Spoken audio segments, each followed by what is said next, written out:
What this news anchor was caught doing during the commercials saw him make headlines all of his own. We're all familiar with the image of the professional male news anchor behind his desk. He's dressed professionally, his hair's combed perfectly, and his voice is authoritative. He treats every story seriously, cracking a smile only when it's time to sign off for the night. So we don't usually get to see what news anchors do during the commercials, or see them take a break from being their most professional selves. But West Virginia newscaster Dan Thorne became an exception to that rule. In fact, he made international headlines in November 2014 for his madcap off-camera antics. But who is Dan Thorne? Well, Thorne's journalism career started in New York City in November 2012 when he served as a desk assistant for WCBS TV.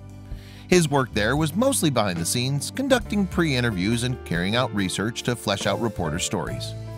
It wasn't until February 2013 then that he became a reporter and an anchor for WVNS 59 in West Virginia. So while his work in front of the camera kept locals informed, it was his later work off-screen that got everyone in the Charleston area and beyond talking. This happened to be an instance where the cameras were rolling, Thorne told Billboard. He was attempting to explain the footage that had been captured of the anchor during a commercial break on that fateful day in November 2014.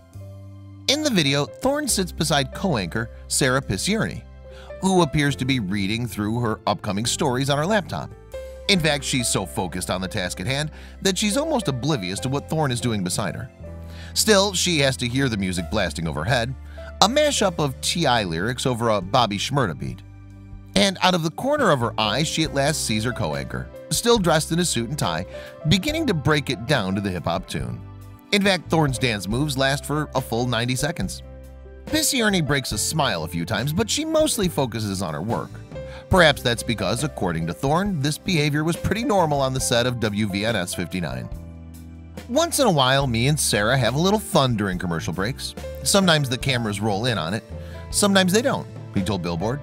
As soon as the video of his dancing was posted online, then it quickly went viral. But Thorne credited that to his song choice, not his moves. He said, "The T.I. one was just something that was stuck in my head. I follow a lot of hip-hop news. I saw this thing on YouTube and somebody posted some music of this, where it's just a loop of him saying that." He continued, "The beat happens to be a Bobby Shmurda beat. I was like that. Man, this is stuck in my head." And I think that's what's happened with the video. It just kind of got stuck in everybody's head in a way. So with one viral video in the books, Thorne was apparently inspired to continue his famous dancing. His next video to hit the internet then was another commercial dance break, but this time his soundtrack was very different. He said, "I was thinking, oh, if I play Taylor Swift, there's no doubt my co-anchor is going to dance in this one." Not that much. You can see where she kind of moves her head a little bit, but Picierne barely budged during Thorne's second dance session. In the second video, Thorne even tries to get her moving by grabbing her arm and moving it along with his wild dance moves. Picierne stays still though, fixing her hair and presumably preparing to go back on camera with the news. However, she does allow herself a laugh at her co-anchor's moves near the end of the break. Was that it for Thorne's dancing ways though? Alas, no.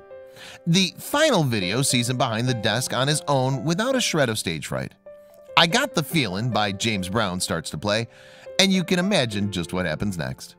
This time, Thorne steps in front of the studio's green screen, a technology that allows technicians to superimpose the anchor's dance moves over a series of brightly lit, funny backdrops. He then appears to be boogieing in front of homes covered in holiday lights and in front of crowds of screaming fans. Interestingly, although those green screen fans weren't really there lauding Thorne's moves, he did become extremely popular with viewers. He even received marriage proposals from women who watched the news on WVNS 59 and fell for his quirky personality. And after his viral dancing series, Thorne's star rose even higher. Indeed, in June 2015, he became the anchor of West Virginia Tonight at CBS 13 News. He's since interviewed former Democratic presidential hopeful Senator Bernie Sanders and West Virginia's Governor Jim Justice. His work was also submitted for the WVBA Excellence in Broadcasting Awards in 2017. Despite his professionalism in front of the cameras though, Thorne evidently likes to bring his fun side to his spot on the evening news. In his 2014 interview with Billboard, he couldn't say enough how important it was to enjoy life, even while we're at work. I really think that people just need to stop taking themselves so seriously. We're all people, we all have to pay bills, we all have to do this, we all have to do that. We're human, he said. When you're at work, yes, there's a time to be serious. But if you can take a moment to laugh or be happy about something and just enjoy it, live in the moment, I think you're going to be better off.